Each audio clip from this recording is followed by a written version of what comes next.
Forest department forest land 75 ఎకరాలు మీరు కబ్జా చేయడమే కాకుండా మీ పేరు మీద రాయించుకోవడమే కాకుండా ఏకంగా రోడ్ వేసి అక్కడ ఒక గెస్ట్ హౌస్ కట్టారు అని అంటే దేనికి కట్టారు ఆ గెస్ట్ హౌస్?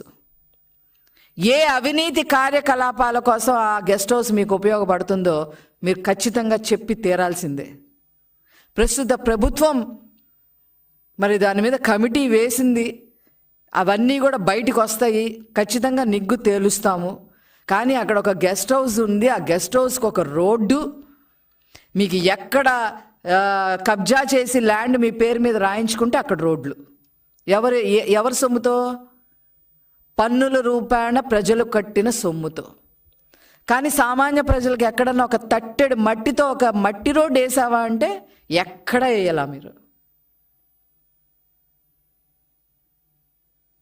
ఇంత పాపాలు, ఇంత అవినీతి చేసి ఏమీ ఎరగనట్టుగా మీరు మాట్లాడటం నిజంగా చాలా హాస్యాస్పదంగా ఉంది.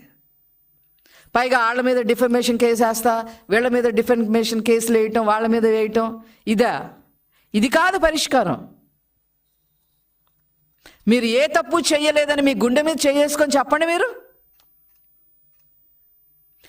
ఆఖరికి మదనపల్లిలో ఒక 5.5 ఎకరాలు ఉన్న ఒక ఆవిడ, అది కూడా నీ తరఫు వాళ్ళందరూ కూడా దాన్ని కబ్జా చేస్తే, ఇలా కబ్జా చేశారు, నా పొలం నాకు ఇవ్వండి అని చెప్తే ఆవిడ తాళిబొట్టు కూడా తెంచేశారు కదరా మీరు. ఇంత అరాచకమా? ఇంత అవినీతి చేసి అడ్డమైన ప్రగల్భాలు పలకడం. అప్పుడు కుప్పం మున్సిపాలిటీ నాదే, కుప్పంలో నేనే గెలుస్తా, కుప్పంలో చంద్రబాబు గారు ఎలా గెలుస్తారో చూస్తా. ఇప్పుడేమైంది? మీరు ఎంత గెలిచారు?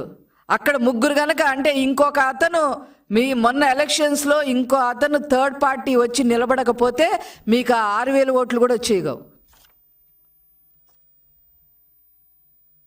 ఏదో కన్నులొట్టబోయి బయటపడ్డామని అంటారు చూసారా, ఆ రకంగా ఏదో బయటపడ్డారు. ఇంత స్ప్లిట్ పర్సనాలిటీని చూడటం నిజంగా చాలా ఆశ్చర్యానికి గురి చేస్తుంది. ఖచ్చితంగా మీ మీద ప్రభుత్వం యాక్షన్ తీసుకోవడానికి ముందుకు వస్తుంది. మీ అవినీతి చిట్టా అంతా బయట పెడతాం. మిమ్మల్ని మీ పక్కనున్న తంబలపల్లి ఎమ్మెల్యేగా అంతకుముందున్న మీ తమ్ముళ్ళు, మీ కొడుకులు, ఫ్యామిలీ ప్యాకేజ్ లాగా మీరు అందరూ